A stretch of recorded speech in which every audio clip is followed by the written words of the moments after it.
तो दोस्तों मैं आप सबको आपके YouTube चैनल मिस्टर क्लास में एक बार फिर स्वागत करता हूं। दोस्तों आज की वीडियो में हम लोग क्लास 10 कक्षा 10 का हम लोग मॉडल पेपर 2020 को सॉल्व करेंगे और आज का क्लास होगा विजयरथ गणित सीरीज 1। मतलब आज से ये सीरीज चालू होता है और जब तक आपका बोर्ड परीक्षा कंप्लीट नहीं हो जाएंगी तब तक ये सीरीज चलती रहेगी। दोस्तों आप लोग से यही विनती करूंगा कि आप ज्यादा से ज्यादा लोगों को शेयर करिए उन बच्चों ताकि वीडियो तक जाना चाहिए जो क्लास 10 की तैयारी कर रहे हैं दोस्तों। और मेरा ड्रीम है, ये आप सबका ड्रीम है कि मैथ में 70/70 नंबर भी आपको लाना है। तो आप लोग बने रहिए इस चैनल पर और हम लोग स्टार्ट करते हैं इस क्लास को। तो चलिए उम्मीद करते हैं कि आप लोग अच्छे से पढ़ेंगे और अच्छे से समझेंगे और जो ये हमारा सपना है, आप लोग का सपना है, इसको जरूर साकार करेंगे। ठीक है दोस्तों, तो चलिए स्टार्ट करते हैं। आज की मॉडल नंबर 2020 का मैंने पेपर सेट उठाया है और कोड नंबर 822 MB का ये कोड नंबर है। इस पेपर को सेट को उठाया और इसको स्टार्ट करने जा रहा हूं दोस्तों। तो पहला सवाल दिया हुआ है कि लिखा हुआ था कि सभी खंड करने हैं। इन खंडों में 4 विकल्प है, 4 विकल्प में से एक विकल्प आपका सही होगा तो आपको 1 नंबर यहाँ से मिलेंगे। तो ये 1 नंबर का सवाल है, समझते हैं हर के। अच्छा, क्वेश्चन को पढ़ने से पहले मैं आपको एक चीज यहाँ पर बताना चाहता हूँ। ठीक है, बताना चाहता हूँ। अगर आपके पास यहाँ पर लिखा हुआ है 1 2 3 4, ठीक है, नीचे आपके पास अगर लिखा हुआ है, अगर मैं बोल दूं कि ये 1000 लिखा हुआ है दोस्तों, 1000 को मैं क्या लिख सकता हूँ, 1000 को मैं क्या लिख सकता हूँ, ठीक है। अगर मैं मोटा मोटा बात करूं तो 1000 को मैं क्या लिख सकता हूँ, बोलो सर जी 10 की पावर 3 लिख सकता हूँ। ठीक है, 10 की पावर 3 लिख सकता हूँ। बात सही है, बात सही है। जो देखिएगा 10 की पावर 3 लिखने का मतलब होता है कि पीछे से 3 स्थान के बाद पॉइंट लगना है, पीछे से 3 स्थान के बाद पॉइंट लगना है। कुछ क्वेश्चन ऐसे ही है। ये क्वेश्चन मतलब देखो यहाँ पर क्वेश्चन दिया हुआ है, क्वेश्चन दिया हुआ है कि हर के 2 की पावर m और 5 की पावर n के रूप में आधार पर ज्ञात कीजिए कि 1428 दिया हुआ है, सॉरी 1498 दिया हुआ है। ठीक है, और नीचे दिया हुआ है 1250 दिया हुआ है। ठीक है, इसका दशमलव प्रसार कितने स्थान के बाद लगेगा, इसका दशमलव प्रसार कितने स्थान के बाद लगेगा, इस चीज को हमें निकालना है। तो सबसे पहले क्या करना है, सबसे पहले अभी हमने आपको बताया था 10 की पावर 3 लिखा हुआ है, पावर 3, तो 3 स्थान के बाद ही तो दशमलव प्रसार लगेगा, 3 स्थान के बाद ही तो दशमलव प्रसार लगेगा। तो सबसे पहले वहां पे 1000 था तो मैंने 10 की पावर 3 लिख लिया था। यहाँ पर क्या करना है, 1250 को आपको यहाँ पर तोड़ना है। कैसे, 1250 लिखेंगे दोस्तों।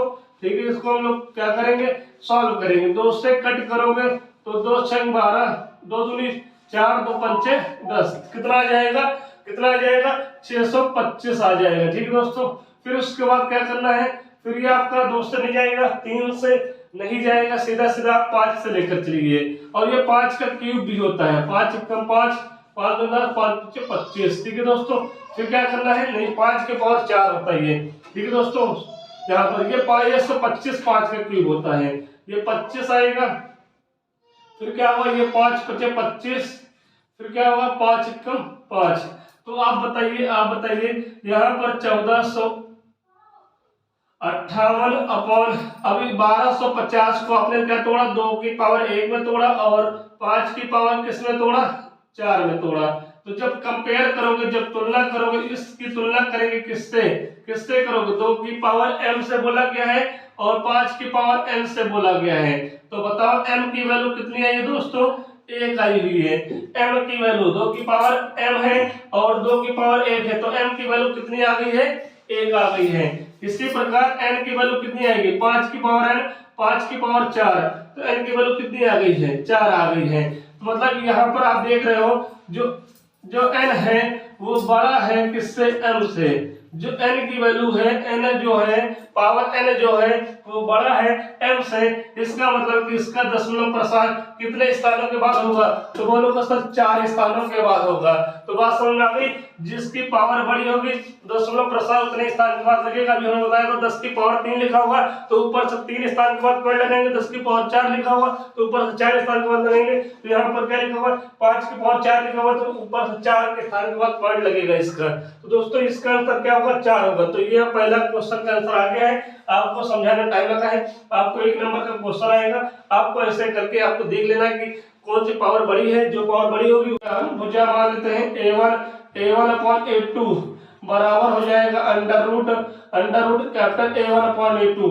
ये भी बात समझिएगा, ये भी बात समझिएगा, ठीक है। ये क्या है, स्मॉल ए रिप्रेजेंट करता है भुजा को, स्मॉल ए रिप्रेजेंट करता है भुजा को और कैपिटल ए रिप्रेजेंट कर रहा है किसको, क्षेत्रफल को, ठीक है, क्षेत्रफल को रिप्रेजेंट कर रहा है। अगर क्वेश्चन में ये ना देकर क्वेश्चन में यही पूछ लेता कि इनके क्षेत्रफल का रेशियो दिया हुआ है कितना, 81/16 दिया हुआ है, तो बताओ भुजा का रेशियो कितना होगा।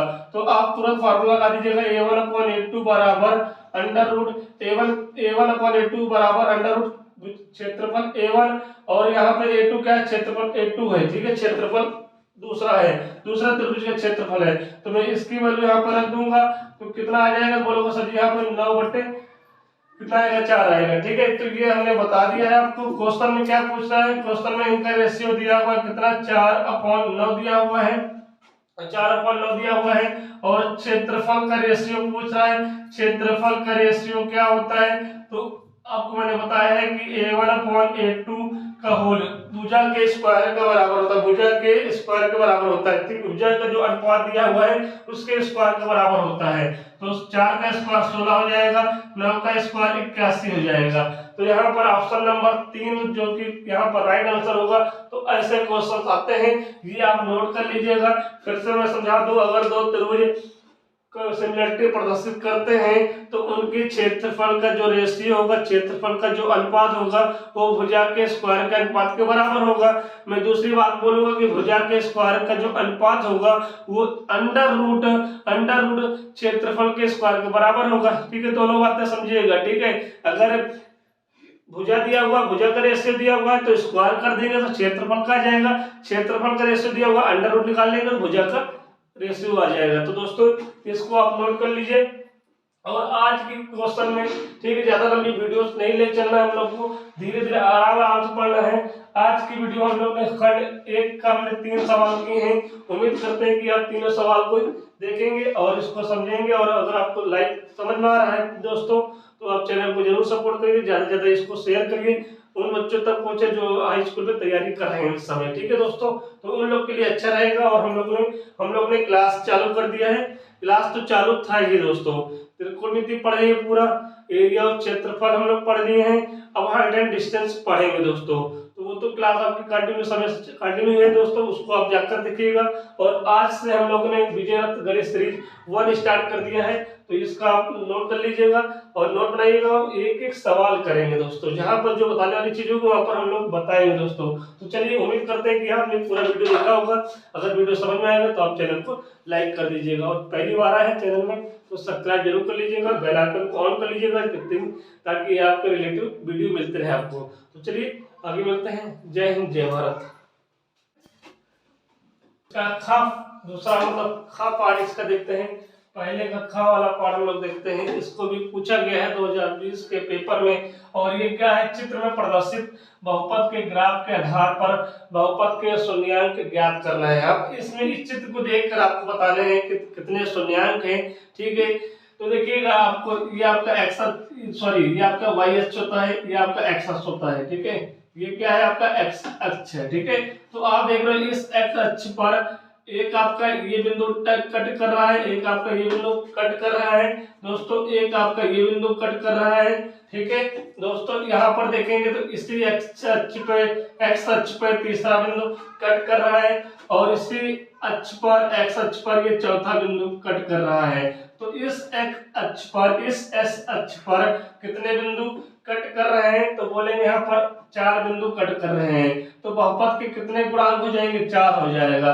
तो इसका आंसर कितना होगा, 4 होगा दोस्तों। तो अब याद रखिएगा, चित्र अगर ऐसे आएगा, यहाँ पर ऐसे आएगा, तो आपको यहाँ पर देखना है कि एक्स अक्ष पर कितने बिंदु, कितने लाइन कट कर रहे हैं, कितने बिंदु बन रहे हैं, वही बिंदु क्या होंगे, बहुपद के गुणांक होंगे दोस्तों। तो यहाँ तक बात समझ में आ गई, यहाँ तक बात आपको समझ में आ गई है। तो इसको भी आप नोट कर लीजिए। 1 नंबर का क्वेश्चन आया था, उसके बाद हम लोग का पाठ करते हैं। बोर्ड पे उतार दिया है, क्वेश्चन को समझते हैं। ये भी 1 नंबर में सवाल आया हुआ है और अच्छा सवाल है, आगे भी इसकी जानकारी आपको रखनी है। दिया हुआ है त्रिभुज एबीसी। मैं त्रिभुज एबीसी बना देता हूँ दोस्तों। यहाँ पर पहले आप देख लीजिए, इसके फॉर्मूले नोट कर लीजिएगा।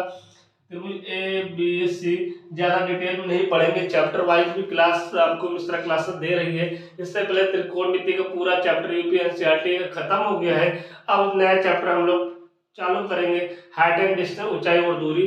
तो उस पे जाकर आप लोग देख सकते हैं, ऐसे चैप्टर कंटिन्यू चलेंगे और मॉडल पेपर में आपको बेसिक चीजें बताई जाएंगी, जितना क्वेश्चन में पूछा होगा दोस्तों। डिटेल पढ़ना है तो आप चैप्टर आइए, वहां पर हम लोग पढ़ेंगे। तो दूसरा त्रिभुज यहाँ पर दिया हुआ